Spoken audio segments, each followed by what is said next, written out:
So I want you to imagine something for a second. You're sitting at like your favorite corner table in a really crowded coffee shop. Right, just totally in your own zone. Exactly. You have your laptop open, maybe your headphones are, resting around your neck, and the ambient noise is at that perfect productive hum. Yeah, that classic coffee shop vibe. Right. And you're comfortably cloaked in this unspoken social contract of public spaces, which is basically you ignore everyone else and they politely ignore you. The golden rule of city living, really. Exactly. But then, and really picture this, a stranger wearing a striking silver wig and like a long flowing trench coat walks right up to your table. Oh, man. Yeah, and they stand literally a mere 2 inches from your shoulder. They lean in, deliberately invading your personal bubble, and then they cover their mouth with their hand and start giggling directly at you. Just completely shattering the peace. Completely. And then if that wasn't enough, they pull out their phone and pretend to start filming you. Wow. Yeah, I mean, your heart rate would just spike immediately. Oh, absolutely. A profound, almost physical wave of disgust just washes over you. But the question we're asking today is, why? Because today we are undertaking a massive exercise in profound observation. We really are. So for you listening, we're going to look at why your modern, supposedly rational brain interprets this weird kid in a cafe not just as a nuisance, but as an ancient life or death predator. It's just a remarkable cognitive glitch to explore, honestly. And, our source material for this deep dive is this translated excerpt from a really deeply analytical personal essay. It's simply titled Text. Right. And the author experiences this exact jarring scenario. But rather than just rolling their eyes or snapping a photo for social media or texting a friend about the local weirdo, they do the exact opposite. They really lean into it. They do. They freeze the frame, basically. Yeah. They use this incredibly mundane, deeply uncomfortable disruption to excavate these intense psychological mechanisms. Right, like our most ancient evolutionary survival instincts. Exactly. And even the devastating realities of hidden trauma. Yeah. It's really a masterclass in, like, not looking away from the things that make us squirm. I totally agree. And I want to dive straight into the physical mechanics of this disruption because the setting is just crucial here. Oh, for sure. The context is everything. Right. So the author is at a place they dub Mr. Bucks, which, I mean, it is a clear, thinly veiled nod to a very familiar global coffee chain. Yeah, I think we all know the one. Right, the kind of place that is meticulously engineered for predictability. So the author is sitting there, deeply engaged in this intense conversation, trying to teach a friend about an abstract concept. I think they call it a new way of working. Yeah, they're completely dialed into this intellectual exchange. Exactly. And into this hyper-domesticated, totally predictable environment walks our catalyst, this youth. Let's actually examine the immediate sensory data the author absorbs here. Because the youth is visually striking, right? Yeah. They're sporting this silver or white-dyed hair and this stylish long coat. Yeah. And the author actually notes a really fascinating detail right off the bat. From a purely fashion-centric standpoint, the coat itself didn't look entirely out of place. Like it was trendy? Exactly, it's trendy. But the fashion isn't what shatters the atmosphere. It's the spatial violation. Oh, 100%. The youth bypasses the entire layout of the cafe and moves directly into the author's immediate line of sight. They plant themselves practically on top of the author's conversation. And that is the part that immediately elevates my own blood pressure when I read this. I mean, in spaces like Mr. Buck's, physical space is a highly negotiated commodity. Oh, absolutely. It's a whole silent dance. It is. You subconsciously calculate the maximum possible distance between yourself and the next human being before you even choose a chair. Right. You want the most buffer room possible. Exactly. So by intentionally minimizing that distance uninvited, this kid isn't just being rude. They are signaling a complete refusal to play by the rules of the room. In sociology, there's actually a brilliant framework for this. It was developed by Harold Garfinkel, and it's known as breaching experiments. Oh, wait, I've heard of these. This is where he made his students act super weird, right? Yeah, exactly. Garfinkel used to send his students out to deliberately break unwritten social rules just to observe the fallout. Like, he would have them go to their own family homes and act strictly like polite boarders. Oh my gosh, their parents must have been so freaked out. They were. Or he'd have them go to a grocery store and, try to bargain for the price of a can of soup. That is amazing. Right. But what Garfinkel proved was that our everyday reality isn't this solid, unchangeable thing.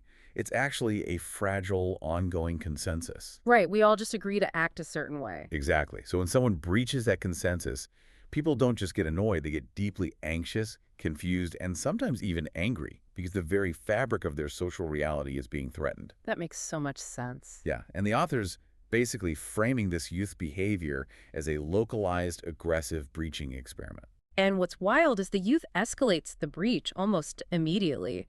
It goes way beyond just standing too close. It gets so much worse. Yeah, the youth starts physically peering into the sudden, focused work the author is doing with their friend. They are like leaning in, literally breaking the plane of the conversation. Which is just wildly intrusive. Right. And then comes this truly bizarre suite of behaviors.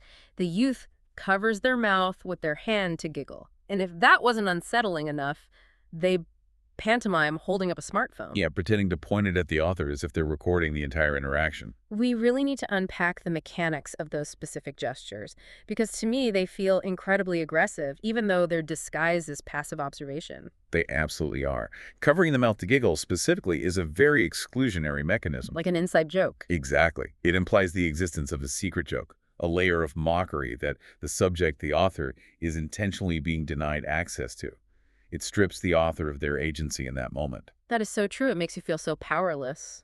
And then the faux recording, pantomiming the smartphone, that is an explicit act of surveillance. It's a power play designed to say, I am the watcher and you are the subject. I control the narrative of this interaction. Man.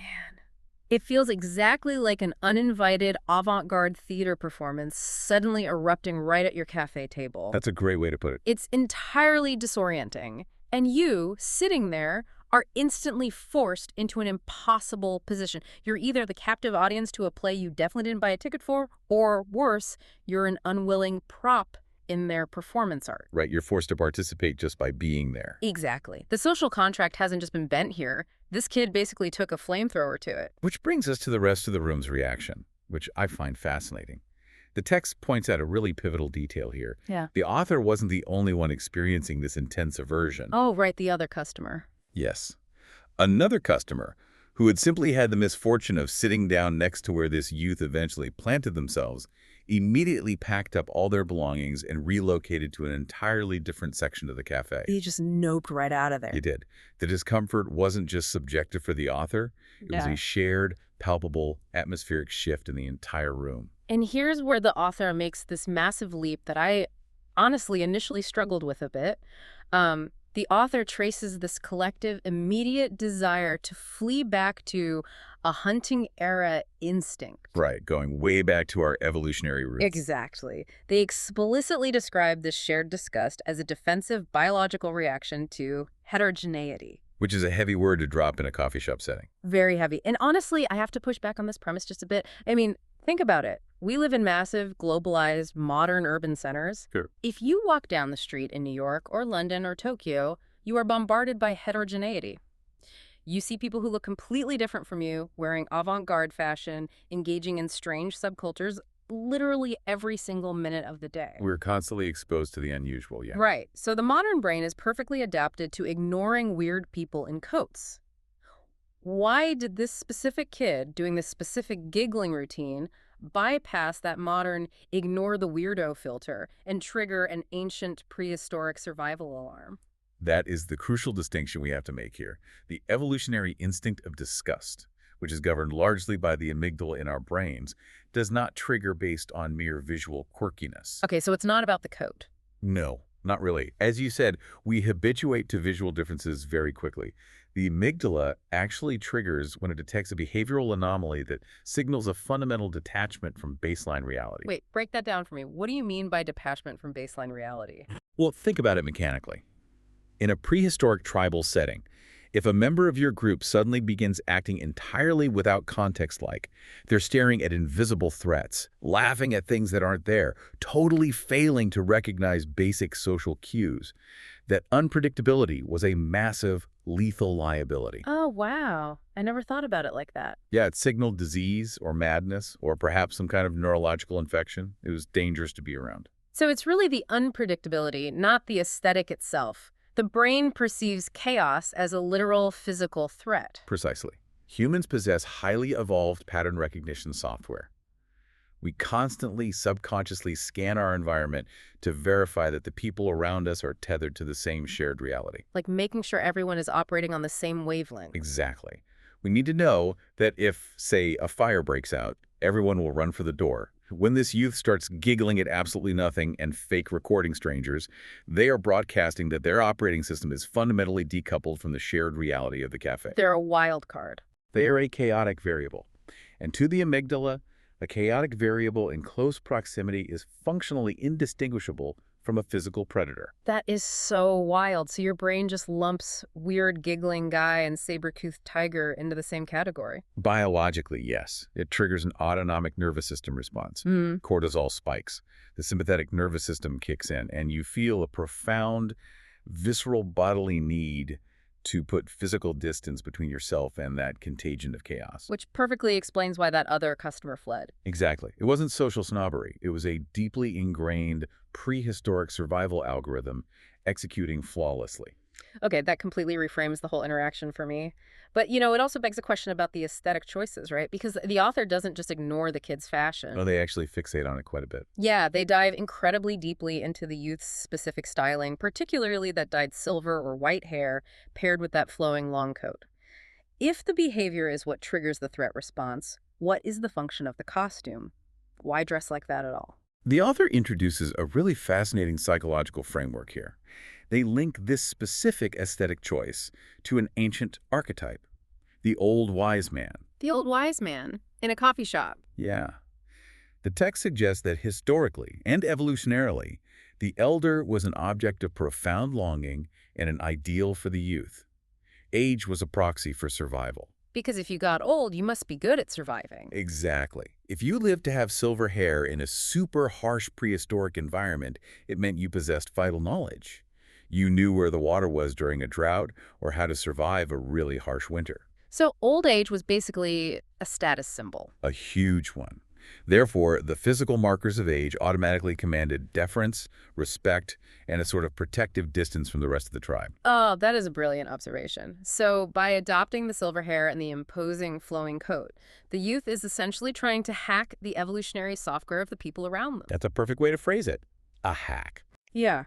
They are attempting to bypass the actual grueling decades-long work of accumulating actual wisdom and experience, and instead they are just throwing on the costume of the untouchable elder. It's a profound shortcut. They're attempting to command respect and enforce social boundaries entirely through aesthetics.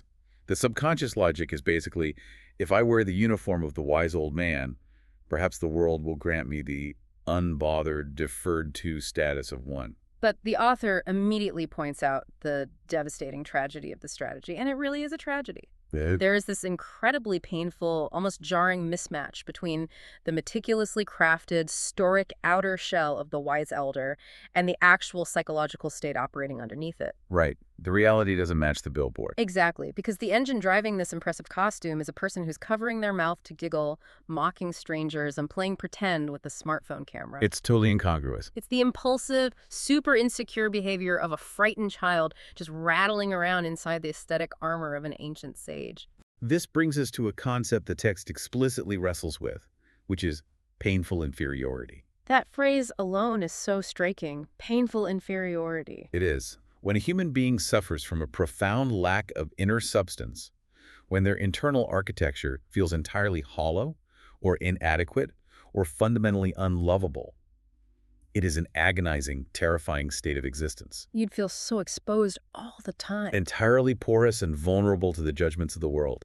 And therefore, the author notes, it's deeply understandable why someone trapped in that state of profound deficit would desperately try to, as the text puts it, start from the form. Let's dig into that phrase a little bit for you listening. Start from the form, meaning build the outward appearance first, hoping the internal reality will eventually catch up. Or is it purely a defensive mechanism? It is almost entirely a defensive fortification. Think of it this way. If your internal self feels small, weak, and constantly under attack, you can't rely on your character to protect you. Because it doesn't feel strong enough. Right, so you build a fortress out of fashion. You construct barricades out of hair dye and adopted personas. Mm-hmm. You hope that the imposing, untouchable form of the wise elder will serve as a sufficiently intimidating wall to keep people from getting close enough to notice the terrified child cowering inside. Wow. That's actually really sad when you frame it like that. It is. But the tragic irony, the fatal flaw in this strategy that the author observes, is that the behavioral mismatch only serves to act as a spotlight on the very emptiness they are trying to hide. Because they can't maintain the act. Exactly. The second the youth giggles, the illusion of the silver hair evaporates completely. And this collision between the crafted illusion and mundane reality brings us to what I think is the climax of this entire bizarre encounter. The register scene. Yes, because eventually the youth cannot just stand there performing their internal monologue. They are in a functioning commercial environment. They actually have to interact with the architecture of the cafe. They have to do something eventually. Right. So the youth finally moves away from the author and approaches the cash register. And the author is watching this like a hawk.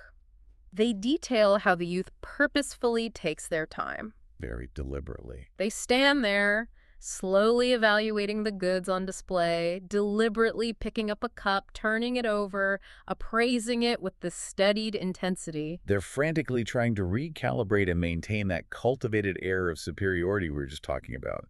It's a performance of deliberation. Right, trying to look cool and collected. The youth is trying to communicate to the room, look, I am not an erratic, disruptive anomaly. I am a discerning patron. I am a person of elevated taste and consequence evaluating a product. But then the bubble completely bursts, and it is shattered in the most beautifully mundane, functional way imaginable. It's almost funny how simply it happens. It really is. A store clerk who has completely missed the entire psychological drama playing out in the seating area simply walks up to the register, looks at the youth, and asks the standard retail question. Have you decided on something? The mechanics of that moment are exquisite. They really are. You know what it reminds me of? It reminds me of a little kid wearing their parents' oversized, shoulder-padded business suit. Oh, that's a perfect visual. Right. They are stomping around the living room, playing CEO, barking orders at the golden retriever, just feeling like the absolute master of the universe. Totally in their own world. And the illusion holds completely until an actual parent walks in, hands them a juice box, and asks if they've finished their math homework. Yep, the reality check. The context collapse is instantaneous. The sheer crushing reality of their actual powerless position in the hierarchy just crashes down on them. That analogy perfectly isolates the mechanism at play here. The sociologist Irving Goffman actually wrote extensively about this in his theory of the presentation of self. Oh, I think I read some Goffman in college. Front stage and backstage, right? Exactly. We all have a front stage persona that we perform for society. But this youth's persona is incredibly brittle because it's built purely on an aesthetic vacuum, not on actual social utility. There's nothing holding it up. Right. So the mundane reality of a standard retail script, the clerk politely demanding a transactional decision, completely short-circuits the youth's defensive performance. Because a wise old man wouldn't be flustered by a barista. Exactly. It highlights the ultimate fragility of an identity that is built entirely on looking down on others. The clerk's question demands functional engagement with reality. And the youth's persona cannot survive that functional engagement because the persona simply isn't real. The spell is broken. The spell is completely broken. And so the youth's only remaining option to protect their fragile ego is to abandon the performance entirely and physically flee the store. Which is exactly what happens. Now, once the youth is gone, the air in the cafe clears, obviously, but the author's internal processing basically kicks into overdrive. This is where the text takes a really sharp turn. It really does. The narrative shifts into a territory that is deeply fascinating, but also honestly wildly controversial. The author introduces the concepts of physiognomy and the Lookism instinct. Yeah, these are loaded terms. Very loaded. The text posits this rather intense formula that a person's life difficulties and their facial expressions are directly proportional. The assertion here is basically that our faces function as biological ledgers, keeping a strict physical accounting of our emotional history. Exactly. Yeah. And the author applies this ledger to the youth with a rather merciless, albeit highly observant, raid. They reflect on the youth's face and describe them as fundamentally empty. Just a really harsh assessment. Extremely harsh. They describe a person who possesses no internal validation and who can only prove their own existence by evaluating others, mocking them, and laughing at them. And the author claims this emptiness was written directly onto the youth's features. Right. Now, here is where I have to step in and play devil's advocate for you listening. Because this sounds like an incredibly dangerous, slippery slope. Oh, without a doubt. Right. Isn't it wildly presumptuous, if not downright arrogant, for the author to claim they can read the entirety of the stranger's soul, to definitively declare them internally empty, based purely on a resting face and a 5-minute, admittedly weird interaction in a coffee shop? It's a highly necessary pushback to make. We interpret this through the lens of traditional physiognomy, the completely debunked 19th century pseudoscience that claimed bone structure dictated morality. Yeah. Then yes, it is presumptuous and completely invalid. Right, like saying a certain nose shape makes you a criminal. Total garbage. Exactly, complete nonsense. However, if we look closely at the mechanism the author is actually describing, it aligns much more closely with modern behavioral psychology and something called the facial feedback hypothesis. Okay, tell me more about that. So the author isn't talking about genetics or jawlines or conventional physical beauty. They're talking about the physical scarring left by habituated microexpressions. Wait, are you talking about muscle memory in the face? Like the old, if you keep making that face, it's going to get stuck that way, warning our mothers gave us. On a neurological and physiological level, yes, actually. Our faces are incredibly complex arrays of musculature.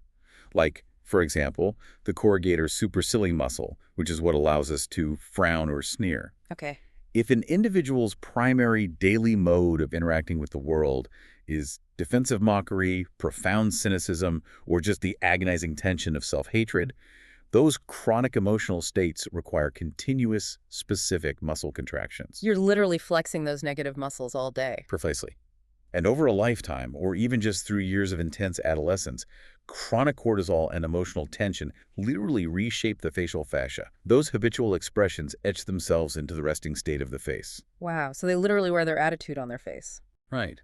The author isn't claiming the youth was born with an empty face. They are observing the physical tension, the set of the mouth, the microcontractions around the eyes that indicate a sneer has basically become this person's default neurological baseline.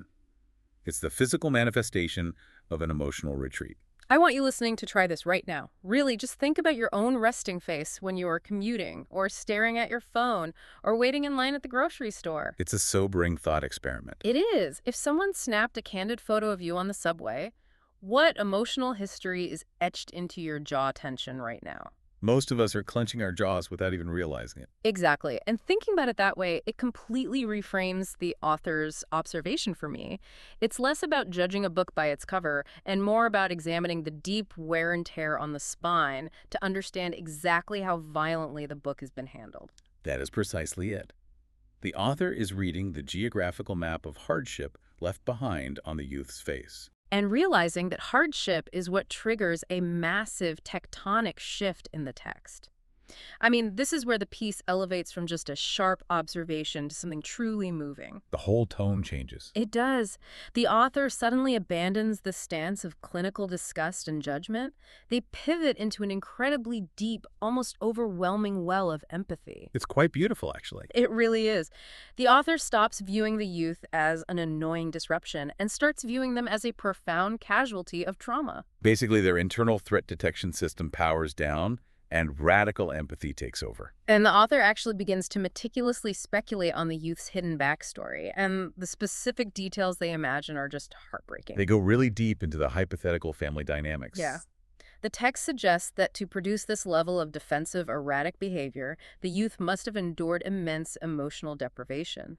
They speculate about a childhood defined by being denied by parents, receiving only highly conditional love based on performance. Perhaps being violently pressured to study. Right, and ultimately never experiencing the safety of being accepted for who they truly are. Now, while this specific backstory is, an act of speculation, it serves a vital functional purpose in the author's analysis.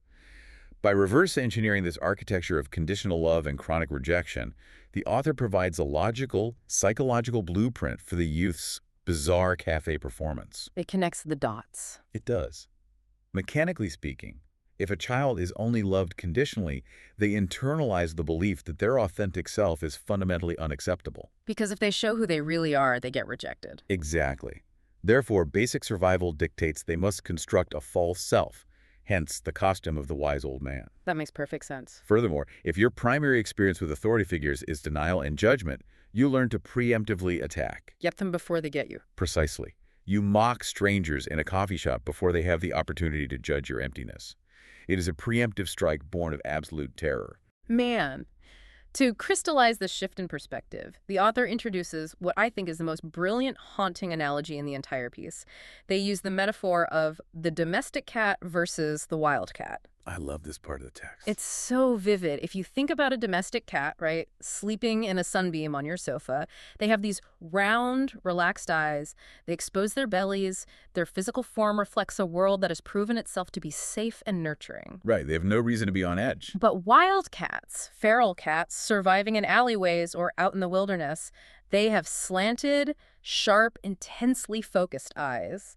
Their physical form has been sculpted by a severe, unforgiving, and lethal environment. It perfectly illustrates how an organism's environment dictates not just its behavior, but its biological perception of reality. Exactly. But the author makes a distinction here that genuinely gave me absolute chills when I read it. Yeah, the detail about the eyes. Yes. When applying this feline analogy to the youth, the author clarifies that it wasn't the physical shape of the youth's eyelids that resembled the wildcat. They weren't talking about the actual geometry of the eye. It wasn't about looking like a cat. No, they look specifically at the pupil. The author describes the youth's pupils as exhibiting a tightrope walking of nerves. A tightrope walking of nerves. That is just an extraordinary phrase. It perfectly captures the neurological reality of hypervigilance. It is the exact definition of trauma rewiring the nervous system. The youth's eyes revealed that, emotionally and neurologically, he was not sitting in a comfortable, climate-controlled Mr. Bucks listening to soft jazz. His brain certainly wasn't. No, his autonomic nervous system was trapped in the severe, lethal wilderness of intense inferiority. He was a feral cat, completely overwhelmed by stimuli, constantly scanning for the attack he believed was inevitable. And if we tie this neurological reality back to the evolutionary instinct of disgust we unpacked in the beginning, the entire encounter just clicks perfectly into place. Well, the youth's nervous system was taut, literally walking that razor-thin tightrope of survival in a room full of potential predators. And predators, in his mind, being anyone who might see through his disguise. Anyone who might realize he's faking it? Right. That intense radiating feral energy, that spike of terrified adrenaline, is exactly what the author and the other fleeing customers subconsciously detected. Oh. So they felt the fear, not just the weirdness. Exactly. The youth was projecting the invisible, vibrating frequency of a trapped wild animal into a peaceful, domestic setting.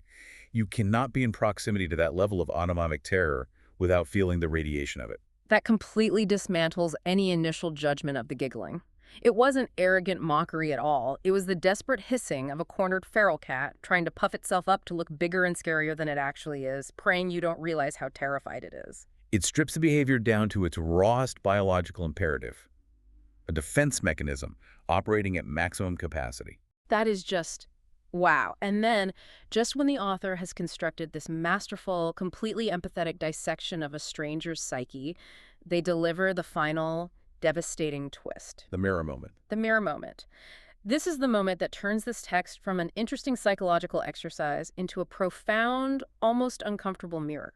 Because after spending this entire essay clinically analyzing the youth's trauma, the author turns the lens back on themselves. It is a deeply unsettling pivot for the reader, honestly. It really is. The author realizes something almost terrifying. They conclude that in order to be able to analyze and decode this youth's pain with such accurate, specific, and granular detail, the author themselves must be resonating with that exact same frequency of inferiority and emotional wounding. This is a staggering admission of vulnerability from the author. And to explain the mechanics of this, we really have to look at Carl Jung's concept of the shadow self and the physical phenomenon of resonance. Okay, let's break that down for the listener. So in acoustics, if you have two tuning forks of the exact same frequency placed across a room from each other, and you strike one so it vibrates, the other untouched fork will automatically begin to hum and vibrate in response. Even if you don't touch the second one? Exactly, because they share the same acoustic architecture. Jung argued that our psychological triggers operate the exact same way. The traits, behaviors, or flaws that most acutely disgust or enrage us in other people are almost always the disowned, repressed fragments of our own shadow self. Wait, so if I am violently triggered by someone's arrogance, it is a flashing red light that I am actually deeply insecure about my own worth. More often than not, yes, that's exactly it. The author realizes that they could not have instantly recognized the hidden tightrope walking of nerves in the youth's pupil unless their own nervous system knew exactly what that tightrope felt like. It takes one to know one. Precisely. They could not have so perfectly decoded the desperate need to start from the form and hide behind a costume unless they, too, had intimately known the hollow, terrifying ache of internal inferiority. So that intense wave of disgust the author felt at the very beginning, it wasn't just a generic evolutionary reaction to chaos. It was a deeply personal, psychological, allergic reaction. They were looking at themselves. They were looking at their own most shameful hidden wounds, parading around a coffee shop in a silver wig and a long coat, giggling at them. The tuning fork of the youth's trauma struck the tuning fork of the author's trauma, and the vibration was just deafening. Man, that's heavy. So what does this all mean for you, the listener, as you navigate the world tomorrow?